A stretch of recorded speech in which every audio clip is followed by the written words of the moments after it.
मेरे प्रिय छात्र, आप सभी को मेरे अपने YouTube चैनल में स्वागत है। तो मेरे प्रिय बच्चों, आप सभी को मैं कक्षा 8वीं बिहार बोर्ड संस्कृत के चतुर्थ पाठ पहेलिका पढ़ाएंगे। तो बच्चों, पहेलिका का हिंदी ही होता है पहेली, पहेलियाँ, यानी कि आप देहात की भाषा जो है आपकी, उसे बूझ भी कहते हैं। चतुर्थ पाठ जो पहेलिका है, इसे हम बूझ के भी नाम से जानते हैं। ऐसे आपका देहाती एरिया में कहता होगा कि बूझ बूझ ने जानता है जी, एक बूझ पूछूं।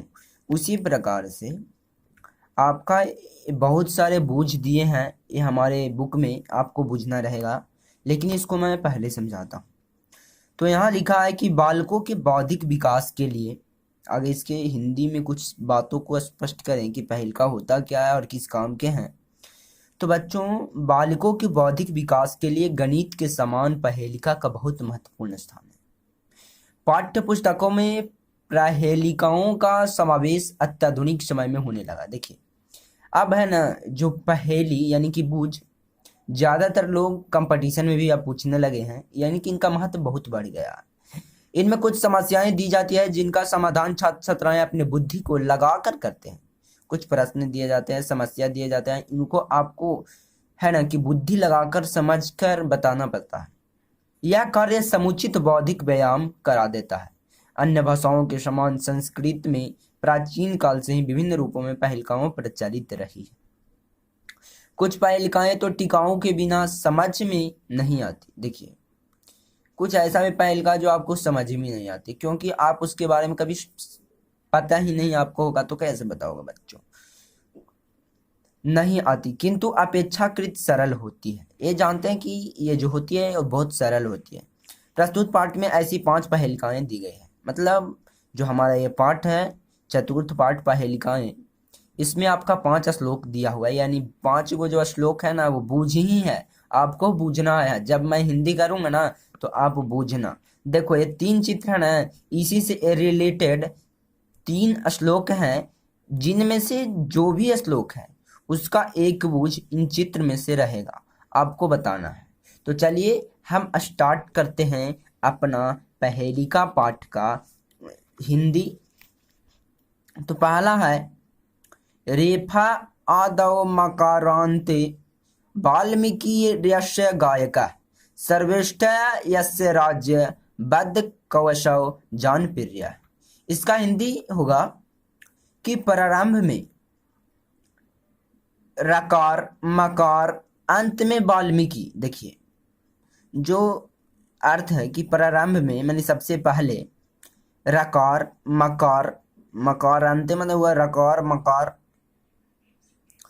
अंत में वाल्मीकि, जो वाल्मीकि हैं जिनका गायन किया है। इस प्रकार की सर्वेष्ठ, सर्वेष्ठ जिसका राज्य था वह जानप्रिय कौन था, बोलो।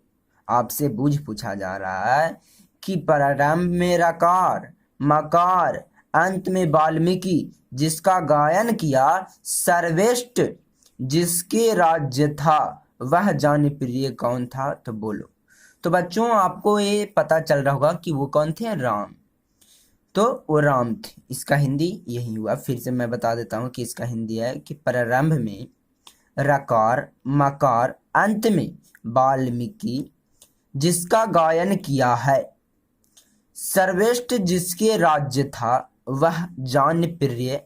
सर्वेष्ठ जिससे, यस मने जिसका, राज्य बद मन था, कौन सा जानप्रिय माने वह कौन है, कौन था, बोलो। आपको बताना है, बोलो। तो कौन है, और राम जी। कौन है, राम। दूसरा श्लोक है, आप कहे थे ना कि ये चित्र में से बाबू आपको 3 जो चित्र है इसी में से रहेगा बुझ। दूसरा श्लोक है, मेघाशयो माशिमी ना कृष्णो महाकायो ना पर्वतः बालिष्ठो अस्मि ना भीमो अस्मि को अस्मि मयः नासिका करः। इसका जो हिंदी होगा बच्चों वो होगा कि मेघ के समान, मेघा सयोमी अस्मि मने हुआ मेघ के समान सावला हूं, मेघ के समान सावला हूं लेकिन कृष्ण नहीं हूं। मतलब कह रहा है मेघा श्यामो अस्मि ना कृष्ण, यानी हुआ इसका हिंदी में कि मेघ के समान सावला हूं, जिस प्रकार जो मेघ रहता है उस प्रकार मैं सावला हूं, लेकिन इसमें बोला जा रहा है कि कृष्ण नहीं हूं, मैं कृष्ण नहीं हूं, जो ऊपर आप कृष्ण अथी, लेकिन कृष्ण नहीं हूं।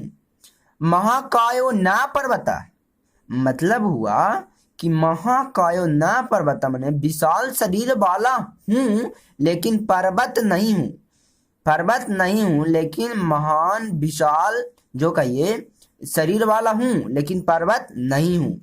बलिष्ठो अस्मि ना भीमो अस्मि को अस्मयम महम नासिका कर। इसका जो हिंदी होगा कि बलवान हूं मैं, बलवान हूं मैं लेकिन भीम नहीं हूं मैं, बलवान हूं लेकिन मैं भीम नहीं हूं मैं। नाक रूपी हाथ वाला मैं कौन हूं, नाक रूपी, नाक रूपी मैंने नासिका करा हुआ, नाक रूपी हाथ वाला मैं कौन हूं। तो बच्चों आपको बता दें कि ये कौन है, वो हाथी है। कौन है, हाथी। इसका मैं हिंदी फिर से बता देता हूँ। इसका जो पूरा श्लोक का हिंदी है वो होगा कि मेघ के समान मेघ के समान सावला हूं मैं लेकिन पर्वत नहीं हूं मैं, लेकिन पर्वत नहीं हूं मैं। विशाल शरीर वाला हूं लेकिन भीम नहीं हूं मैं। नाक रूपी हाथ वाला मैं कौन हूं, नाक रूपी मैंने नाक इनका है जी, लेकिन हाथ वाला, नाक रूपी हाथ वाला मैं कौन हूं, इनका हाथ जो है वो नाक ही है, तो ये कौन है, तो ये हाथी होगा।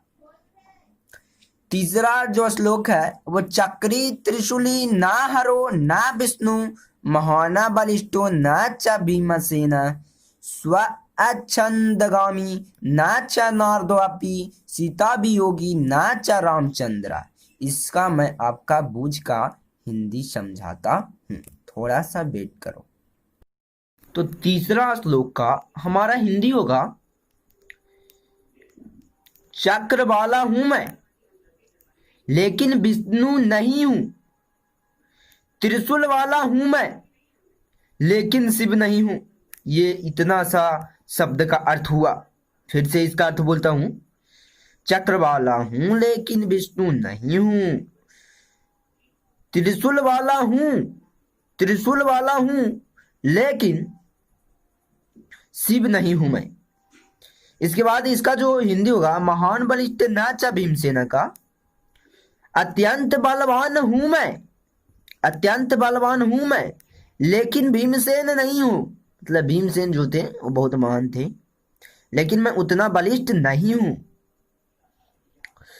स्वच्छंदगामी न च नारदोपी, इसका जो हिंदी होगा वो होगा कि स्वतंत्र रूप से भ्रमण करता हूं, स्वतंत्र रूप से भ्रमण करता हूं लेकिन नारद भी मैं नहीं हूं। जिस प्रकार नारद जो सभी का बात इधर से इधर पूरे लोक में पहुंचाते हैं, वो नारद मैं नहीं हूं। सीता वियोगी न च रामचंद्र, जो इसका हिंदी होगा वो होगा सीता से अलग रहने वाला हूं लेकिन रामचंद्र नहीं हूं। तो इस बूझ को मैं शुरू से पूरा हिंदी इसका बताता हूं, आप बुझना।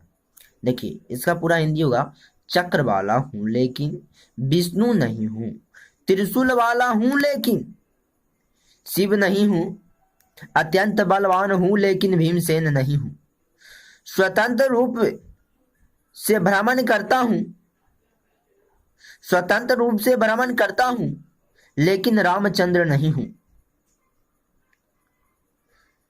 लेकिन रामचंद्र नहीं हूं, लेकिन नारद भी नहीं हूं, लेकिन रामचंद्र नहीं हूं। फिर से हम आपको हिंदी एक बार और पुनः समझाते हैं। देखिए, कह रहा है चक्र वाला हूं लेकिन विष्णु नहीं हूं, त्रिशूल वाला हूं लेकिन शिव नहीं हूं, अत्यंत बलवान हूं लेकिन भीमसेन नहीं हूं, स्वतंत्र रूप से भ्रमण करता हूं लेकिन नारद भी नहीं हूं, सीता से अलग रहने वाला हूं लेकिन रामचंद्र नहीं हूं। तो ये कौन है भाई? तो ये साढ़ है। जी हाँ, साढ़, जो ये आपको चित्र में दिख रहा है, ये कौन है? साढ़ है। नेक्स्ट जो हमारा श्लोक है उसका मैं हिंदी करता हूं। चलिए बच्चों, जिस प्रकार उस साइड में 3 चित्र दिए थे उसी तरह इस साइड में 2 चित्र दिया हुआ है और आपका 2 श्लोक और बचे हुए हैं। इन्हीं का उत्तर है बच्चों, ये चित्र उत्तर है। ये आपका भुज है कि दंतहीन है, शिबालवच्छी शिलावच्छी निर्जीवो बहुभाषक गुंसयुति समृद्धो अपि परपादेन गच्छति। तो बच्चों, इसका जो हिंदी होगा वो होगा क्या, बताता हूं। इसका हिंदी है कि मैं दंतहीन हूं। फिर से बता रहा हूं, मैं दंतहीन हूं, पत्थर खाता हूं, निर्जीव होकर भी बहुत बोलने वाला हूं, धागों की सिलाई से युक्त होकर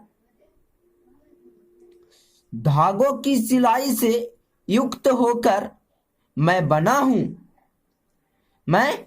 हूं, दूसरे के पैर से चलता हूं। हम कौन हूं? तो बच्चों, ये जूता या चप्पल, जो भी कहो, जूता या चप्पल होता है। ये चित्र से आप समझ ही सकते हो। इसका जब मैं हिंदी किया कि इसका जो हिंदी है, मैं दंतहीन हूं, पत्थर खाता हूं, निर्जीव होकर भी बहुत बोलने वाला हूं, धागों की सिलाई से युक्त होकर भी दूसरे के पैर से चलता हूं। मैं कौन हूं? तो जूता हूं।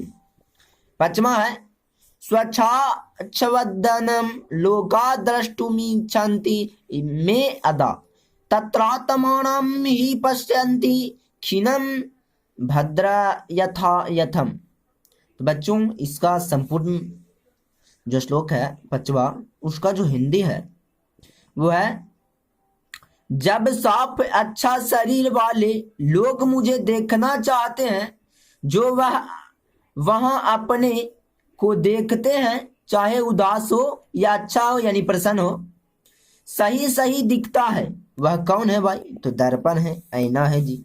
क्यों? क्योंकि इसी में ना हम लोग देखते हैं स्वच्छ। फिर से इसका हिंदी बोल देता हूं।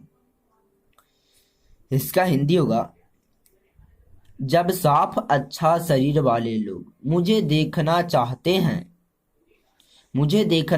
हैं तो जो वहां अपने को देखने चाहे, उदास हो या अच्छा, सही सही दिखाता हूं। देखिए, आप उदास रहिए या प्रसन्न रहिए बाबू, इनका काम ही है दिखाना। एक कौन है जी? ऐना। ऐना क्या है? ऐना या दर्पण भी इसे कहते हैं। तो बच्चों, ये 5 श्लोक का मैं हिंदी आपको डिटेल में समझाने की कोशिश की। तो बच्चों, अभी तक मेरा आप यूट्यूब चैनल सब्सक्राइब नहीं किया हो तो सब्सक्राइब कर देना, दोस्तों में शेयर कर देना। ये आपका जो पहेली का पाठ था, चतुर्थ पाठ, उसका मैं हिंदी बताया। तो इस हिंदी के बाद अगर आप कमेंट करके बताओगे कि सर इसका क्वेश्चन आंसर भी चाहिए, तो मैं क्वेश्चन आंसर भी आपके लिए लाऊंगा। तो बच्चों, मेरा चैनल को सब्सक्राइब कर देना और दोस्तों में वीडियो शेयर कर देना, लाइक कर देना। Thanks for watching video.